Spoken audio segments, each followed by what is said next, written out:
Good morning.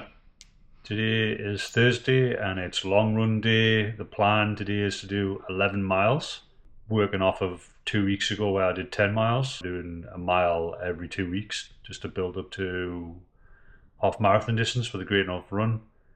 My legs are still a little bit tired off the track session I did on Tuesday. It was a hard session, but I've been using my massage gun just to get into the little sore bits and my calves and my hamstrings. So hopefully it'll be all right. I'll just be taking it easy anyway. I really don't care about the pace. I'll just be plodding around.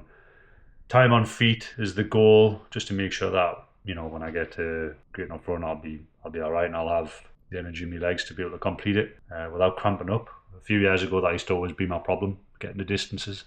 Plenty of energy. I've got some Kendall Mint Company. This is chocolate and mint. It goes down really well. I also have some of the High Five Energy. What is this? This is berry flavour. I think it tastes a bit like the cakes, Mr. Kipling cakes. I can't think what you call them. But the mint actually goes down much nicer. It's smoother. It's not as sticky as the fruity ones. So I do prefer it. I bought these after I got them. In fact, I think I got them as a present. I normally take a gel every 5k or half an hour. That's just the way I've always done it, and it works for me. I think that was something that I asked one of the coaches who does marathons. I asked him what he does, and he said every half hour. So I do about the same. And normally on my slow runs, 5k is about every half hour. So I'll take them every 5k. I think 11 mile is what? 18k, 18 or 19k or something like that. So I'll just head out to the coast, run down. It's normally around where the lighthouse is, and turn around and come back. Plenty of hydration as always. Try and drink loads because I am still feeling it from Tuesday. Slow plod, get down there, couple of gels. Obviously, hopefully, no problems. But I'm going to try doing some interval recording on my camera as well, see how that works because I keep running out of battery. So we'll see if just some interval recording will work better for us. It is the day after my long run. I did just over 11 miles yesterday. I ran exactly 18 kilometers. I knew it was 17 point something kilometers to get 11 mile, and the goal was to do 11 mile. So I ran to 18 just to make sure that I definitely did it because I didn't want to run for, over an hour and a half and then not do the 11 mile I was meant to do. I ran at a 6:08 kilometer pace, which would get me a 2:09 half marathon. My legs were very heavy from Tuesday's sessions. The first time I've actually ran with like really fatigued, heavy legs because I haven't been doing that much speed work. To be honest, I've just been taking it easy for most of my training since getting back. But on Tuesday at the track, obviously I ran faster than I have been, so my legs were a bit fatigued. So it's still really encouraging to get 11 mile in my legs when I was really fatigued, and it was really hot as well. So the 6:08, that's not my goal pace, but at the end of the day, 11 miles done, and it was an hour and 50 of running, moving time. So time on feet, really decent.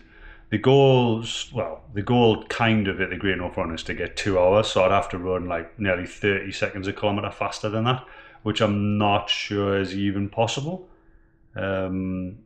But it just depends on the day. It may be possible if I keep training and I've still got it's the 18th of July. I've still got nearly 2 months of training or just under.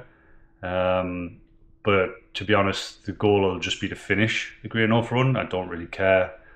I'd love to get under 2 hours because that's always the big goal for most runners. But if I can't do that, it's absolutely fine. Just finishing's better than, I would have dreamed of finishing the Great North Run in December. Well, I was dreaming of it in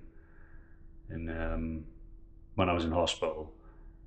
So yeah, it was a good run. Enjoyed it. Obviously, really hurt. Legs were sore, but got it done, so can't really complain. Something else I kind of wanted to touch on actually, while I was running, where I saw a little kid playing with I presume it was his granddad and his grandma. It had actually started my brain off thinking, one of these days when I die, that I'm going to be leaving my son and my wife behind, which obviously it gets us just randomly every now and again. And it's completely normal, I guess. Most of the time I'll wake up at like 4 in the morning or something like that to go to the toilet, what have you.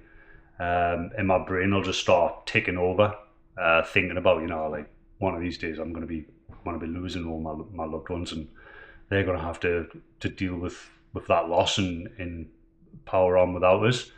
And I had to take a moment while I was running. You can actually hear it on the camera. I had to take a really deep breath.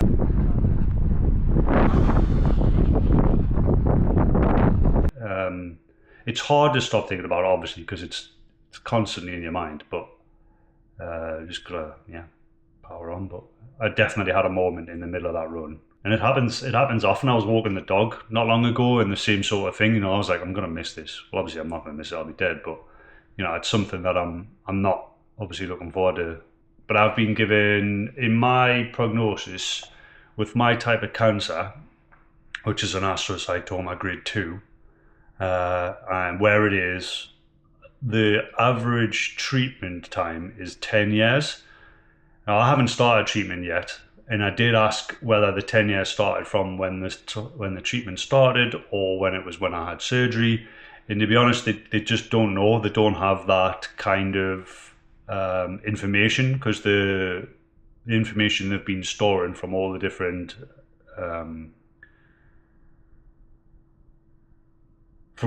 treatments and tracking, this disease, they just haven't got a correlation of when certain people are tracking from, and to be able to build up a good amount of information there and look at a pattern to say, look, if you start your treatment here, it's 10 years on average. I know it's 10 years on average, which is bizarre because they don't know when it started. Apparently different institutes or different research has been done differently. But yeah, so apparently I've got 10 years of treatment on average before I'll have nothing left, and it'll just be me versus cancer, I guess. Yeah.